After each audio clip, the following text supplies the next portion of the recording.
There are two very different ways that most people choose to visit Iceland, either by road tripping around the country or having Reykjavik as their base and then doing day trips from there, either with or without a vehicle. As people who've experienced both of these holiday types, once for the winter in Reykjavik and once camping around the country in summer, we'll now be covering all of these topics, which I've placed into YouTube chapters. I've also put the most useful information into a free PDF guide, which you can download and use for your own reference. So let's start with a big one. Enjoying Iceland's steamy hot lagoons is something I'd really suggest, and countrywide you have dozens of options, but these three are the most popular close to Reykjavik. So let's compare which lagoon is right for you and how to get the most from any visit. The Blue Lagoon is arguably the prettiest with its iconic colourful waters. The Sky Lagoon is unique for its 7-stage rejuvenation process, complete with steam rooms and cold plunges, and the Secret Lagoon has a more rustic, rural feel to it, and costs a lot less. To delve a little deeper, on first impressions, the Blue Lagoon can feel quite busy and touristy, but the lagoon is massive, so after 2 visits now, we found it relatively easy to still find your own space and relax. Package-wise, the standard Blue Lagoon comfort option will be ample for most people, including one face mud mask and a drink from the in-lagoon bar. The extra $20 for premium gets an additional drink and face masks along with a bathrobe. This will mainly come in useful if you're planning on relaxing in between dips, visiting the cafe and restaurant for example, otherwise the comfort package would be sufficient. One final fun note about the Blue Lagoon is that it's only 20 minutes from the main international airport, so especially for people who've rented a car, they often use it as a unique way to either begin or end their holiday, making for a fun way to kickstart things after landing. Next up is the Sky Lagoon. As the newest kid on the block, it gives a unique infinity view over the sea out in front.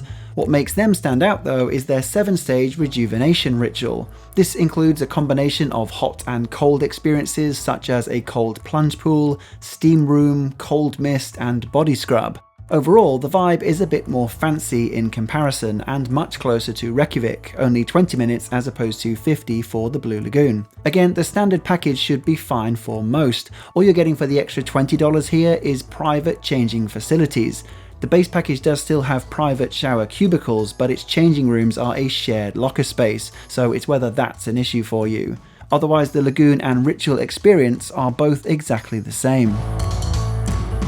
The last of the big three then is the Secret Lagoon, which, built in 1891, is the oldest swimming pool in Iceland. Because of this, it has a more rural and rustic feel to it, but still with gloriously hot waters and at a third of the price. It is 90 minutes away from Reykjavik though, and unlike the previous two, it doesn't have an official bus add-on service, so it's a little harder to reach without a car. However, just like the Blue Lagoon, many Golden Circle tours that I'll talk about next include a stop here, so that's probably your best bet without a vehicle. Finally, if you are self-driving further afield, definitely do a search for Iceland hot springs online. There are around 45 smaller options dotted all over the country, some for a small fee and some totally free to enter, such as this one that we stumbled across. We also visited the Mývatn Lagoon on the north side of the island and absolutely loved it. It was very similar to the Blue Lagoon in style, but at half the price, so is well worth a look if you're in the area. As for getting out and exploring the countryside, the most popular route in Iceland is the famous Golden Circle. 45 minutes from Reykjavik, this loop is packed with some heavy hitters. Although there are some variations, day trips will almost always include this crater, the super impressive Gullfoss waterfall, and this infamous geyser. On top of these likely inclusions, Golden Circle trips can also include either the Blue Lagoon or Secret Lagoon as we mentioned, or maybe even Frithheimar, a really cool tomato greenhouse that I want to put on your radar.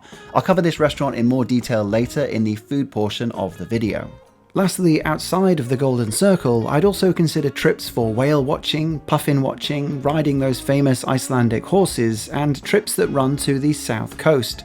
This area is just as rewarding as the Golden Circle, but it isn't as well travelled in comparison, since it's just a little further out, but it is still definitely worth seeing if you have the time. Plus, if you're visiting from September to April, you do have the potential of seeing the Northern Lights.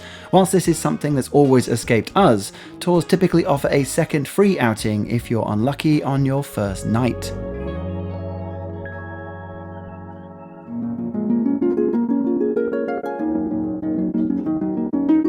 But for Reykjavik itself, this charming small city can easily be explored on foot. Window shopping and cafe hopping makes up one full day that would be sufficient for most. I'd say that the only must-visit site here is its iconic church, which is free to enter, but the tower views are worth the $8 entry fee. If you have more time in Reykjavik and want to stretch your legs, somewhere that isn't immediately obvious is this lesser-known walk just east of the domestic airport. It's an easy stroll with some nice spots along the way, and you'll also be near Iceland's Museum of Natural History. Here you'll learn about the fire, ice and life that makes up the country, as well as visiting this impressive rooftop cafe. From here, keep walking south and you'll next find this unique geothermal beach. There's a semi-heated water source and another small hot spring, both for you to enjoy. With all of this and everything we've discussed so far, I'd allow anywhere from 3 to 6 nights for a Reykjavik-based holiday. So let's next talk about public transport, when to visit Iceland and locations for booking your hotel, along with what to know when driving. But before we get to all of that, we've used an eSIM for every single country we visited in the last 3 years, so I wanted to share an offer we've got for anyone wanting internet access overseas with the sponsor of this video, SIM Local. For those unaware, an eSIM allows you to keep using your existing SIM, so all of your usual phone calls and messages still work like normal, but you have a second electronic SIM that handles your international data, and at a much lower cost. With SIM Local, you can set up everything before you fly, so as soon as you land, you'll have internet access. We found this really useful for messaging friends or taxi drivers waiting for us, or even to check on connecting flight details. No searching for public Wi-Fi or looking for SIM card shops in your first few hours. SIM Local operates in hundreds of individual countries, as well as for regional packages that allow country hopping around Europe. Their plans cover a wide range of allowances for different budgets, with a top Trustpilot review score. And since you prepay, you can use your phone for map directions, translation apps, restaurant reviews, all with no danger of spending more than you planned. So use the link below or QR code before your next trip and get a 10% discount whenever you add the code Suitcase Monkey. Now let's discuss transport and getting to Reykjavik without a car. A taxi from the airport, roughly a 50-minute journey, starts from $100 each way. Since there's no public trains in Iceland, the bus is your best alternative, but it is a really good alternative, costing $25 per person. The buses run every 30 to 60 minutes and will start-stop at the BSI bus terminal, close to the city centre.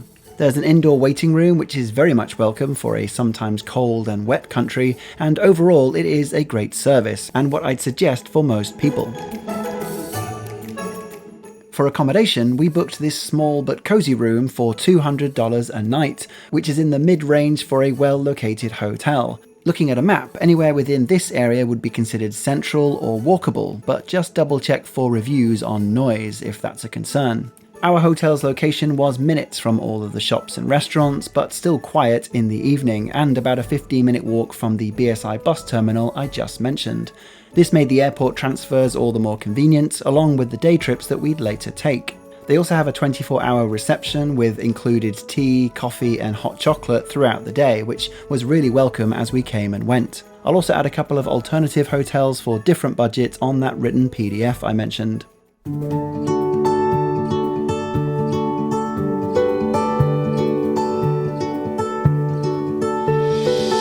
What time of year you visit Iceland will massively impact the experience you get. Iceland is largely a year-round destination, so it really depends on what's important for you, but here are my thoughts after visiting both in summer and winter. Weather-wise, in the summer, the temperatures will go from mild, cold and relatively manageable to cold and manageable with the right clothing in the winter. Iceland can be a windy and wet country with changeable weather year-round, so it's always wise to pack with purpose. So the biggest difference throughout the year is the amount of light and dark. In late June, you can experience a midnight sun with 24 hours of daylight. This means that between May and August, you'll have much brighter evenings than you're used to. The opposite is then true with December and January, only having about 4 or 5 hours of direct sunlight each day.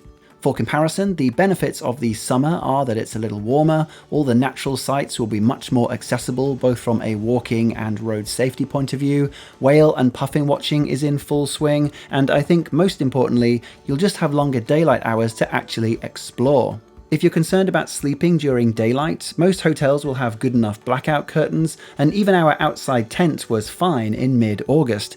But I'd heavily suggest bringing a good eye mask if you're coming in June or July and think this could be an issue for you. For the winter, the main benefit is that you get the possibility of the northern lights, along with the magical vibe that comes with the snow and a low-hanging sun. Our winter experience at the Blue Lagoon, for example, was much better because you're often bathed in this golden glow. For anyone thinking of driving in winter, I guess it ultimately depends on your experience, but personally speaking, I wouldn't, and not just because of the snow and ice and large number of road closures, but just that you have less time to see what you're actually driving through, which is kinda half the fun with any road trip.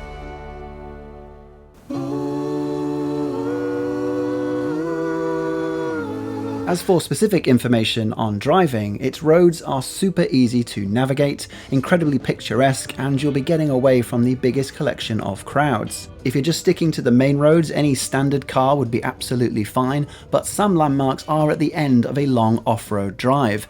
This was when our Jeep became indispensable, and now I can't really imagine this road trip any other way. Parking was always incredibly easy as well. Coming from our Banff, Canada road trip, where parking was often full and a little bit of a headache, we had none of that here.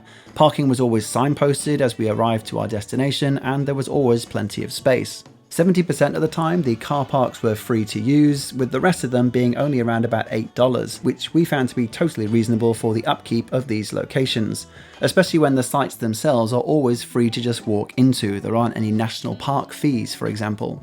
My main advice for petrol though is if you're hovering around half a tank, just make sure you fill up at the next station, as sometimes it will be hours until you see the next one.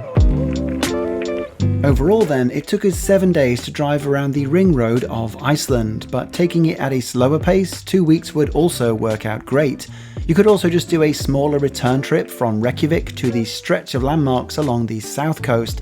This could still include black beaches, icebergs, and 2 of the most popular waterfalls of the country, Skogafoss and Seljalandsfoss, and only take 2 to 4 days when taken at a steady pace. So altogether we drove 2,400 kilometers and the total cost of diesel was $330, so use that as an assumed added cost for the circuit.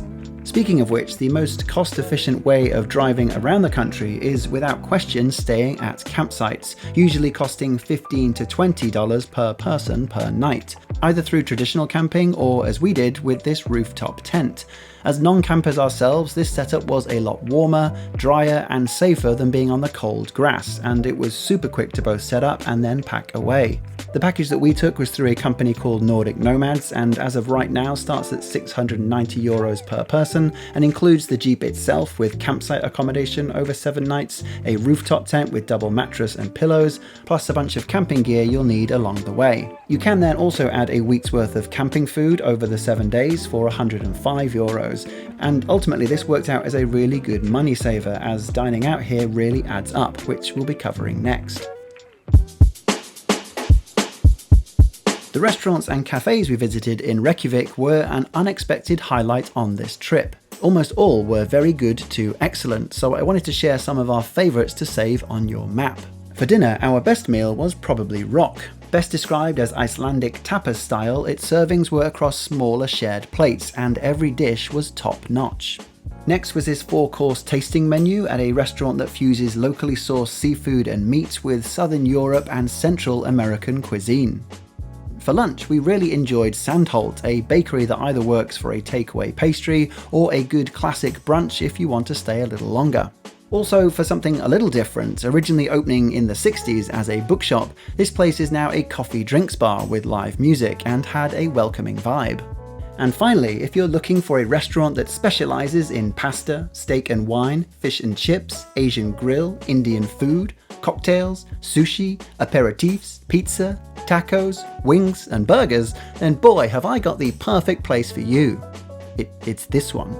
Moving outside of Reykjavik then, we had a great time at Heimar, a popular tomato greenhouse restaurant. Situated within the Golden Circle, its unique setting is half of the experience, but its famous tomato soup lives up to the hype. Unfortunately, if you want access to the full indoor a la carte menu experience, you'll need to be booking about 1 month in advance. Reading reviews on Google Maps, walk-in wait times can be an hour plus, but there is a better way for last-minute arrivals. The main kitchen opens from 11:30 in the morning, but they only reserve the greenhouse seats inside. So as long as the weather's looking good, the outside seats probably will still be available for walk-ups at opening. Otherwise, they do also have a bar area that opens from 9 AM and just serves the soup. Since this is their signature dish, this was perfect for us, and all with 0 wait time. You might have noticed in that last section that price-wise, dining can really add up here, with Iceland being one of the most expensive countries in Europe. Generally speaking, if you were just to walk into your average restaurant, prices would almost always be higher than in London, for example. The good news is that tipping here for a meal isn't a thing, so do keep that in mind. American people, I'm talking to you. Oh, and just to say, during our entire 10 days in Iceland, we 100% used card and mobile payment for everything. Even at a cafe or a parking machine in the middle of nowhere, it's the most cashless country I've ever visited, and you literally do not need to bring any. For the full list of restaurants, hotels and attractions covered in this video, everything will be linked on that free downloadable PDF, along with a few extras. Do check out our 7 days in Iceland travel vlog for exactly what we got up to during that road trip. Leave a thumbs up if you've gotten this far, and as ever, thanks for watching. Suitcase Monkey.